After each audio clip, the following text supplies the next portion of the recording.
Assalamualaikum warahmatullahi wabarakatuh.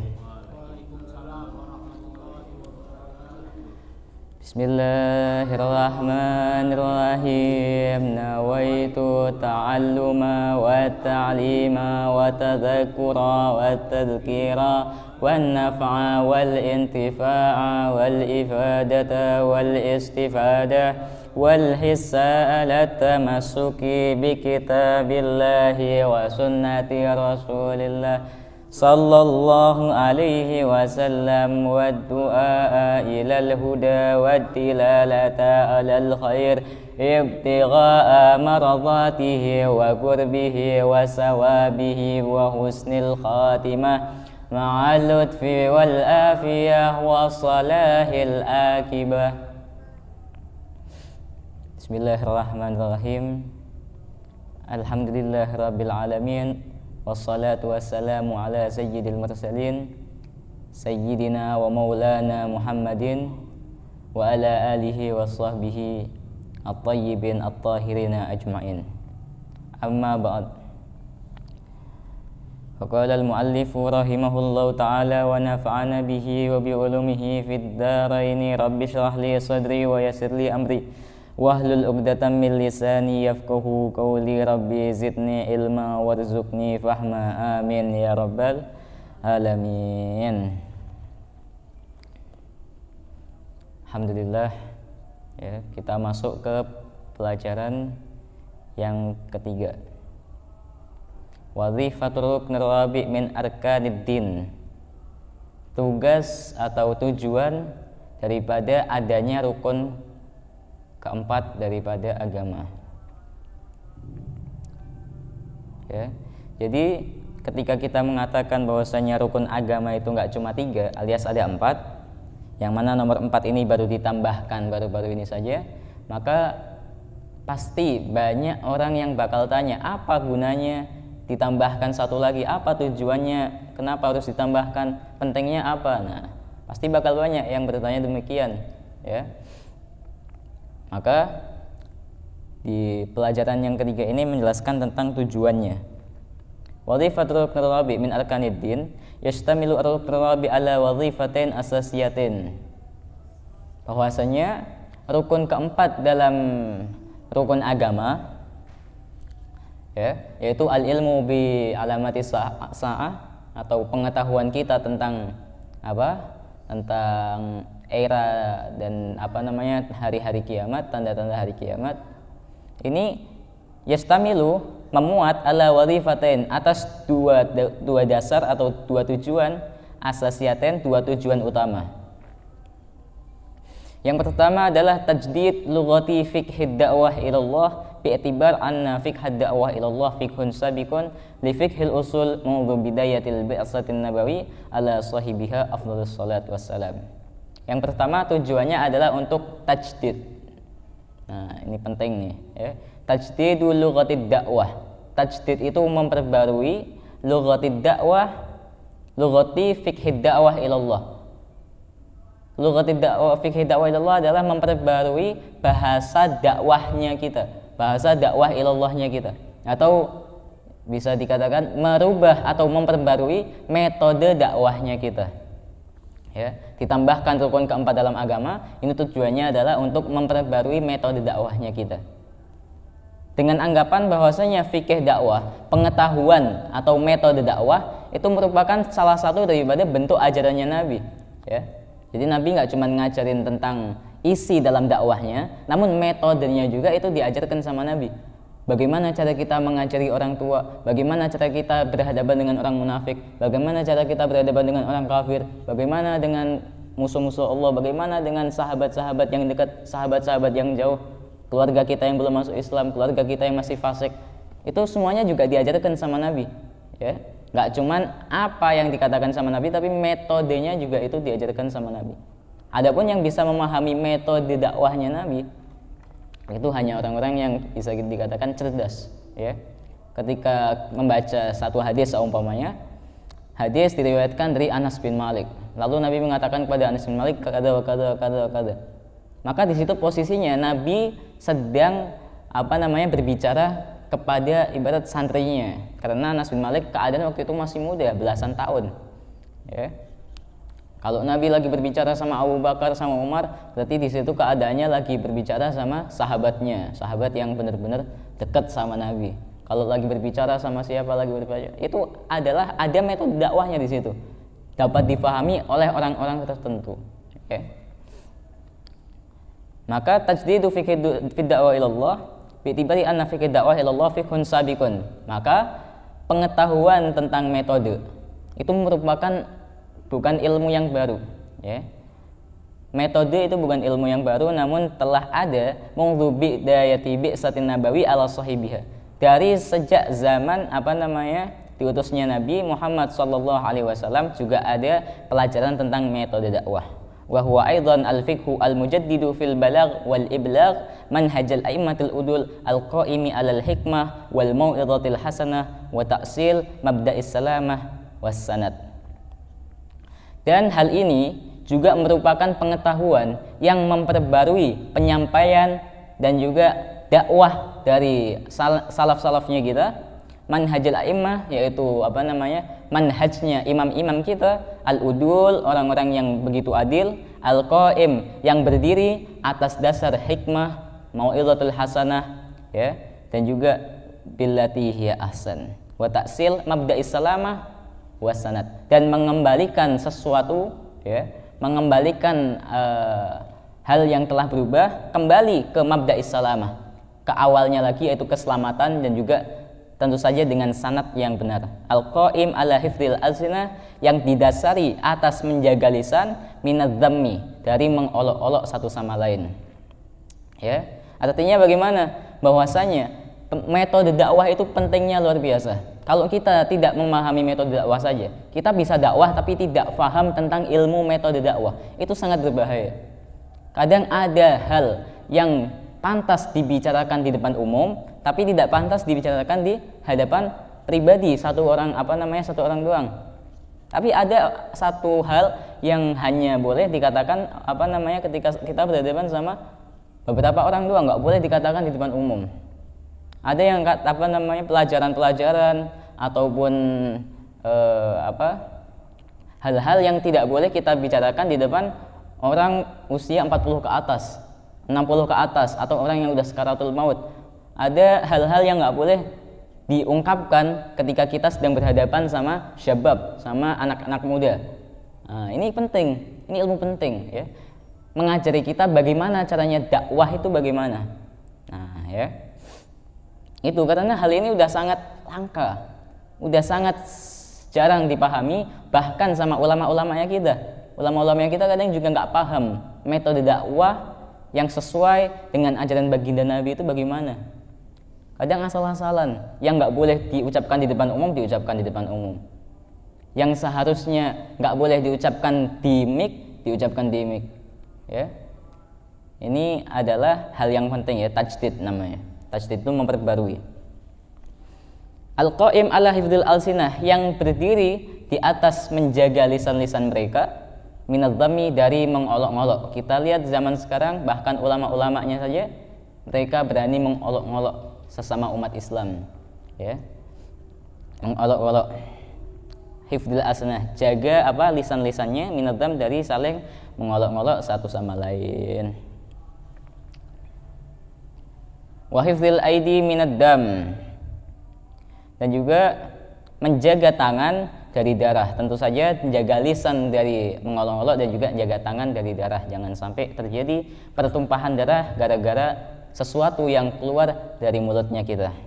Illa fima syara'allahu wa aujaba, kecuali atas dasar apa yang diperintahkan oleh Allah, apa yang diwajibkan oleh Allah, apa yang disyariatkan oleh Allah. Nah, tahta qaidatil ma'nal Quran, tapi tetap walaupun yang kita sampaikan itu adalah perkara yang diwajibkan oleh Allah atau diwajibkan oleh Rasulullah, tetap pada satu dasar yang sama, yaitu dasar ayat, yaitu ud'u ila sabili rabbika bil hikmati wal mau'izatil hasanah. Ud'u, berdakwahlah kamu, ila sabili rabbika, kepada jalannya Tuhannya kamu, bil hikmah, dengan hikmah, dan mau'izatil hasanah, dengan ucapan yang baik. Nah, dengan apa? Ucapan yang baik. Maka hal ini penting. Ini penting banget. Kenapa penting? Ini adalah perintah dakwah. Maka dakwah itu bukan cuman untuk orang yang apa? Orang yang udah mondok bertahun-tahun baru boleh dakwah, orang yang sudah punya ilmunya banyak baru boleh dakwah. Enggak. Setiap orang muslim itu diperintahkan untuk dakwah, walaupun dia apa? Minim ilmu. Tapi perintah dakwah adalah perintah yang umum, bukan perintah khusus kepada orang-orang alim saja. Ya, perintah dakwah itu perintah yang umum. Maka orang-orang awam, bagaimana cara dakwahnya mereka? Maka dikatakan oleh Nabi bahwasanya apa? Kalau kamu apa namanya? Idza ra'aital munkar falyughayyirhu biyadihi. Fa in lam yastati fa bilisanihi.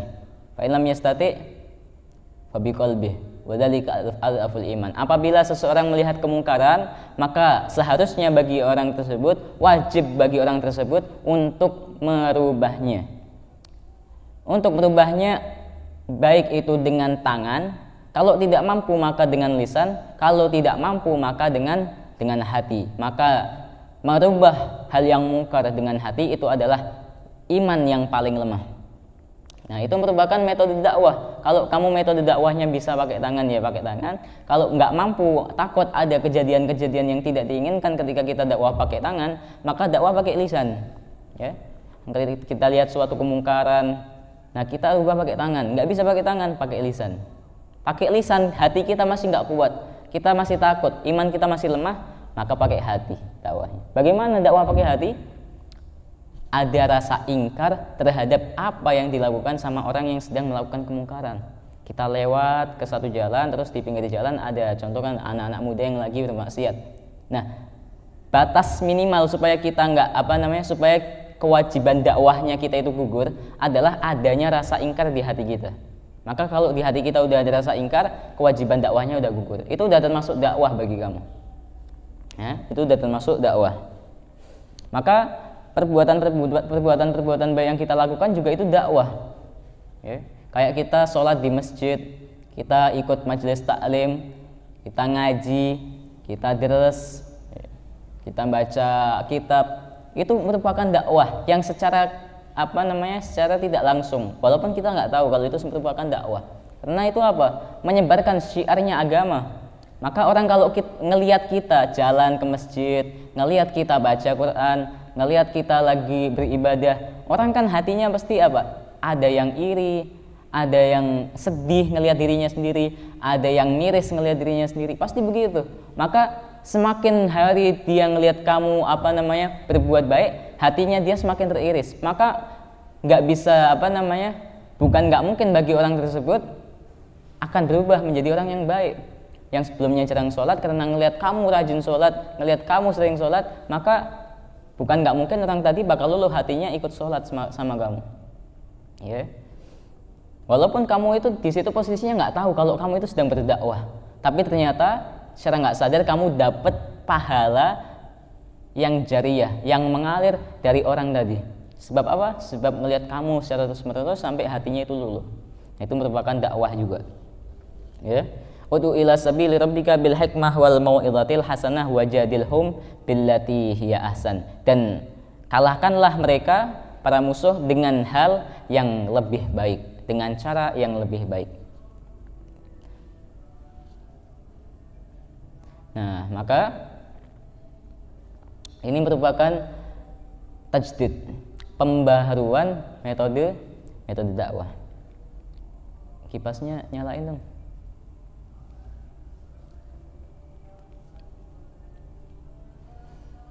Karena makin banyak yang nggak paham tentang hal ini ya, hal-hal yang nggak pantas diucapkan di umum atau di mic lah. Nah, diucapkan di mic itu termasuk bagian dari tajdid.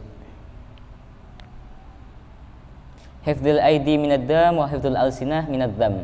Dengan menjaga lisan dari mengolok-olok, menjaga tangan daripada darah. Ini adalah dasar dari satu manhaj, yaitu satu bisa kita katakan ideologi deh, merupakan namatul ausat, manhaj namatul ausat, jalan yang paling tengah. Ausat itu bukan tengah lagi tapi paling tengah. Kalau wasat itu masih tengah, tapi kalau ausat paling tengah. An-namat itu jalan arti. An-namatul ausat, jalan yang paling tengah. Bisa kita katakan sebagai apa? Orang yang netral, karena nggak condong ke sono dan nggak condong ke sini. Jadi nggak ifrat, nggak tafrid, nggak berlebihan dan juga nggak salah. Nggak berlebihan dalam satu hal dan nggak salah dalam hal tersebut. Itu adalah namatul ausat. Itu salah satu apa ya, cara berpikir atau pola pikir dalam manhaj ahlus sunnah wal jamaah, yaitu namatul ausat. Ketika ada satu fitnah, diem. Nah, maka diemnya kita dalam berbagai fitnah yang terjadi di dunia bukan karena kita takut, bukan karena kita nggak punya nyali, bukan karena kita nggak punya keberanian, tapi itu merupakan mawakif, merupakan tindakan yang tasalsul. Ini merupakan tindakan yang diajarkan oleh salaf-salafnya kita. Kita paham ini merupakan fitnah. Kalau kita masuk ke dalam hal tersebut, kalau kita ikut-ikutan, ikut campur, turun tangan dalam fitnah tersebut, kita malah ikut ikut kena getahnya, ikut kena imbasnya. Negatif malah lari ke kita semuanya.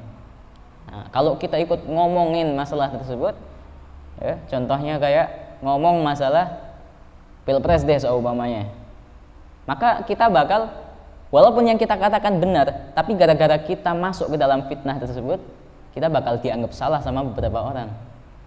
Pasti, wah kamu golongannya dia, kamu golongannya, udah paling aman itu namatul ausat, jalan yang paling tengah. Maka guru-guru kami mengajarkan bahwasanya nggak pantas untuk apa? Untuk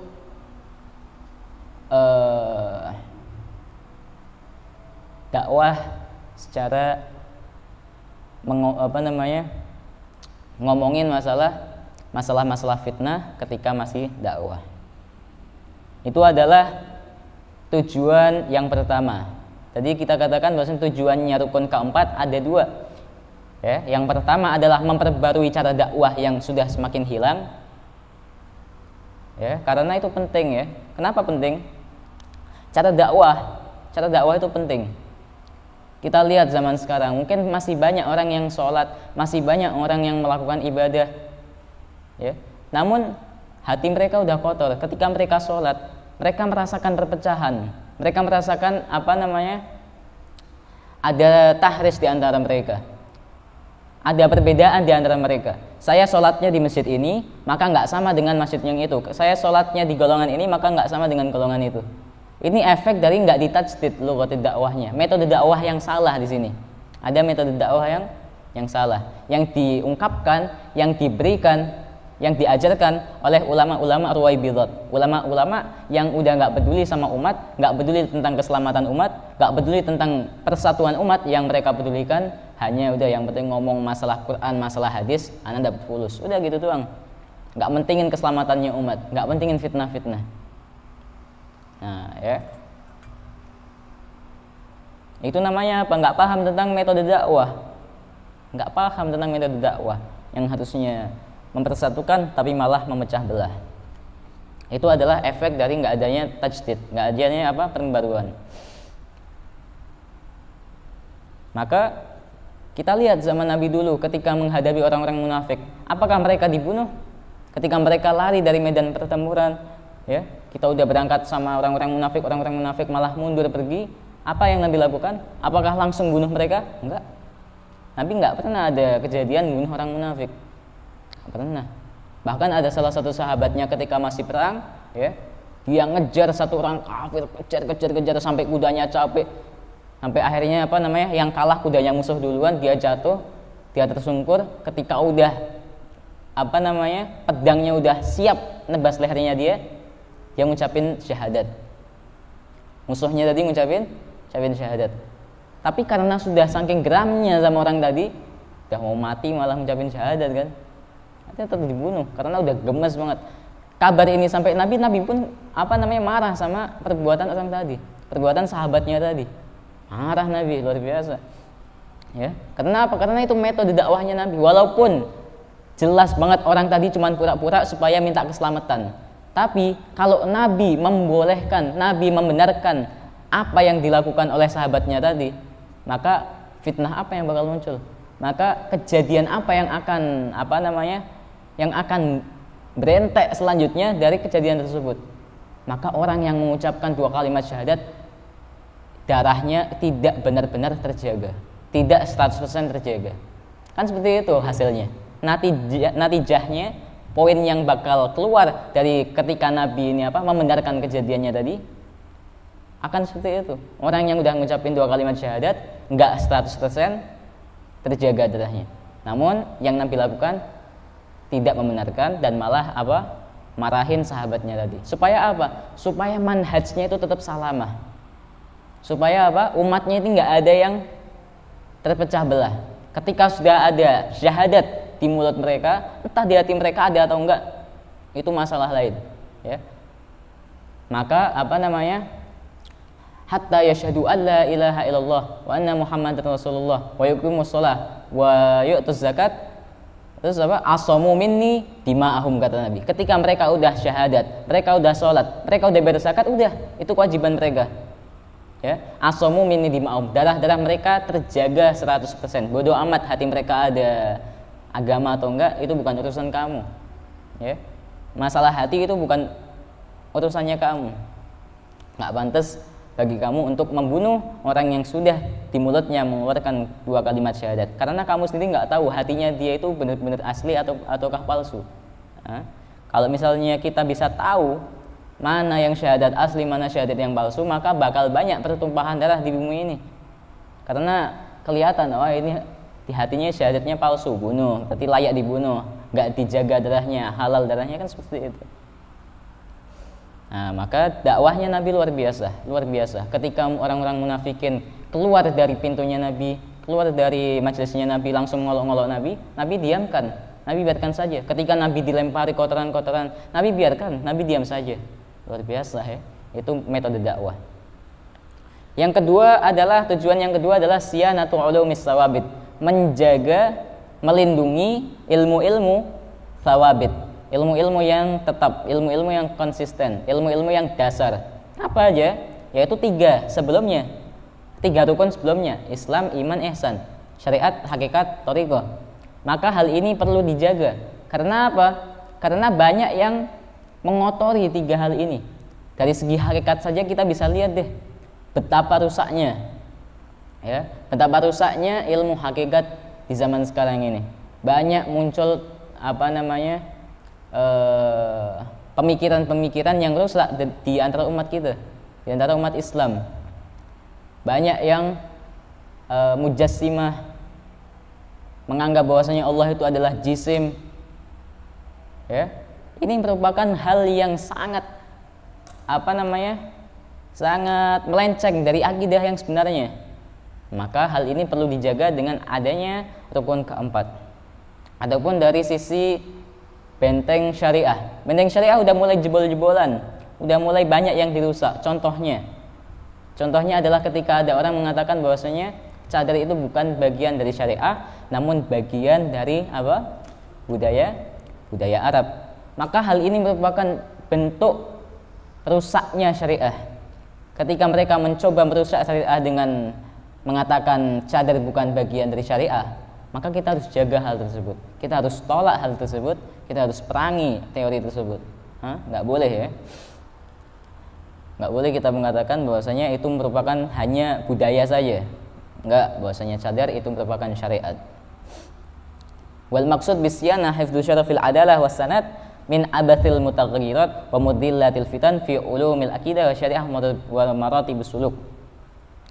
Maksud daripada melindungi ilmu-ilmu usul, ilmu-ilmu dasar adalah menjaga kehormatan dari sanadnya, menjaga kehormatan dari adilnya rawi, menjaga kehormatan daripada ilmu-ilmu tersebut. Karena banyak orang yang ngajinya nggak pakai sanad hingga akhirnya menghasilkan hal-hal yang rusak kayak tadi. Tiba-tiba mengatakan cadar bukan bentuk syariat, kan artinya dia belajarnya salah.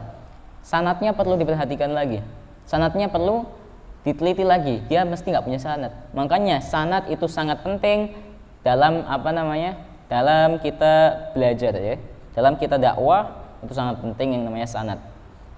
Maka sanad kita harus diperhatikan, apakah benar-benar nyampe ke Nabi, apakah benar-benar sampai ke imam-imam udul, imam-imam yang adil, ataukah berhenti di orang-orang yang nggak jelas saja. Nah, itu penting ya. Maratibus suluk, akidah dan syariah, marahila wa awiyatan.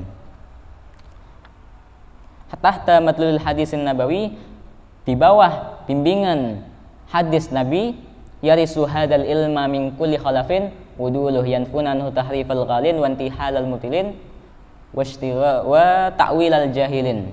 Yarisu hadal ilma, ada apa namanya, yarisu hadal ilma min kulli khalafin uduluh. Fi ba'di riwayah yahmilu hadal ilma, fi ba'di riwayah yarisu hadad dina. Ya. Artinya apa?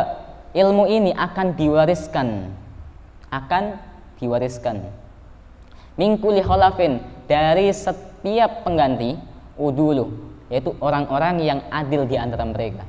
Di tiap marhalah, di tiap era, di tiap apa namanya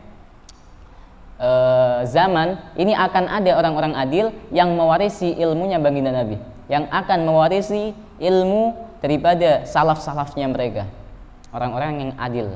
Nah, orang-orang adil ini mereka ikhlas lillahi ta'ala, ya. Mereka ikhlas, bukan riwayaat itu, bukan ingin menghancurkan umat itu, bukan sales fitnah itu, bukan.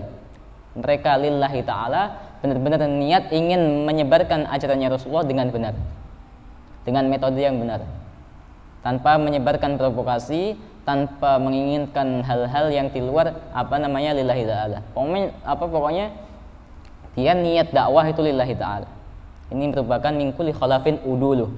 Tugas mereka adalah yanfuna anhu tahrifal ghalin, yang menjaga agama ini, yang menjaga ilmu ini, tahrifal ghalin, dari penyelewengan orang-orang yang melewati batas, meluruskan atau membenarkan penyelewengan orang-orang yang melewati batas. Orang-orang melewati batas, kayak orang-orang yang terlalu toleransi hingga mengatakan apa namanya hal-hal yang harusnya haram ini dianggap sebagai halal, menghalalkan yang haram dan mengharamkan yang halal. Ini mulai banyak. Efek dari apa? Efek dari tahrifal ghalin, penyelewengan atau penyimpangan orang-orang yang berlebihan. Mereka berlebihan, insyaallah, menghalalkan perkara yang haram. Yang kedua adalah intihalal mubtilin, pemalsuan orang-orang yang batil. Intihal itu pemalsuan, mubtilin itu orang-orang yang batil, memalsukan syariat, memalsukan ilmu, memalsukan agama. Nah, ini mulai banyak di zaman sekarang. Maka yarisu hadal ilma udulu, atau ulama yang dakwahnya lillahi ta'ala, atau orang-orang ini, orang-orang adil ini, mereka menjaga agama Islam, mereka membawa ilmu ini dan menjaga ilmu ini dari apa? Dari intihalal mubtilin, pemalsuan orang-orang yang batil. Ya, sengaja mereka melakukannya. Mereka paham ini harusnya apa namanya melakukan perbuatan ini adalah haram, namun mereka bolehkan, mereka halalkan dengan berbagai cara. Naudzubillah min dzalik. Wa ta'wilal jahilin, dan juga menyelamatkan atau melindungi ilmu ini dari takwilannya orang-orang yang bodoh. Ketika mereka baca Quran, mereka langsung takwil saja tanpa diperhatikan bagaimana cara ulama-ulama salaf itu mentakwili. Mereka takwil secara diri mereka sendiri, mereka takwili sendiri, mereka fahami sendiri. Nah, ini kan bakal rusak, bakal menghasilkan syubhat-syubhat yang menghancurkan akidahnya mereka. Naudzubillah min dzalik. Ya, maka jangan sampai kita terpengaruh sama ulama-ulama yang jahilin, ulama-ulama yang bodoh, yang mentakwilkan Quran secara salah, secara seenaknya mereka, seenak jidatnya mereka saja. Nah, ya, maka imam-imam yang adil, maka ulama-ulama yang uduluh di sini, orang-orang yang mewarisi ilmunya baginda Nabi, ini akan menyelamatkan ilmu ini, menyelamatkan agama ini dari apa? Yang pertama, penyimpangan orang-orang berlebihan, pemalsuan orang-orang yang batil, dan juga takwil atau penjelasan orang-orang yang bodoh. Zaman sekarang orang-orang bodoh kan udah mulai ditaruh di mimbar-mimbar. Ya. Orang-orang bodoh mulai ditaruh di mimbar-mimbar, ngoceh sana, ngoceh sini. Sedangkan orang-orang alimnya pada ngumpet, ada tawadhu, sok-sokan tawadhu. Insyaallah, maka harus bangga sama ilmunya. Kata Nabi di akhir zaman, fal yudhir al-alimu ilmahu. Maka tunjukkanlah, tampakkanlah orang yang punya ilmu, ilmunya tunjukkanlah. Kalau punya ilmu tunjukkan, walaupun ilmumu nggak seberapa lah ibarat kata, tapi tunjukkan. Bangga kalau kamu itu pernah ngaji, bangga kamu itu pernah mondok, kamu itu pernah punya ilmu. Jangan malah sok-sokan, ana belum pantas, ana nggak pantas ngimami, ana nggak pantas ceramah, ana nggak pantas ngajar. Jangan. Fal yudhir al alimu ilmahu, karena di zaman akhir kayak gini sedikit orang yang alim, sedikit orang yang paham tentang agama. Ya. Maka Nabi ingin menyelamatkan agama ini dari orang-orang yang bodoh, orang-orang yang nggak paham sama sekali, namun merasa paham, merasa ahli, merasa punya ilmu. Saya orang alim, saya ustadz, dianggap ustadz sono sini. Nah, ya, maka itu tugasnya daripada orang-orang adil tadi. Wa hadza taksim aksarul mushkilah indan nas minal ilmi sawabib, fanahtaju ila tajdid lughadid dakwah. Ya. Maka karena muskilah permasalahan-permasalahan ini datangnya kebanyakan dari ilmu-ilmu yang tawabit, ilmu-ilmu yang konsisten tadi, dari mulai hakikat, syariat dan thariqah, maka perlu ada tajdid, perlu ada perubahan. Ya. Kita lihat zaman sekarang bagaimana orang ini adanya perpecahan. Rata-rata karena masalah furu'.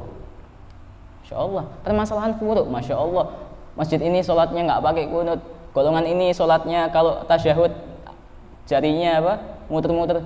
Cuman masalah gitu, ya Allah. Ini furu', tapi sampai mengolok-ngolok satu sama lain, saling menghina satu sama lain. Ini merupakan tahrish, ini merupakan provokasi, ini merupakan adu domba. Ya, maka kita harus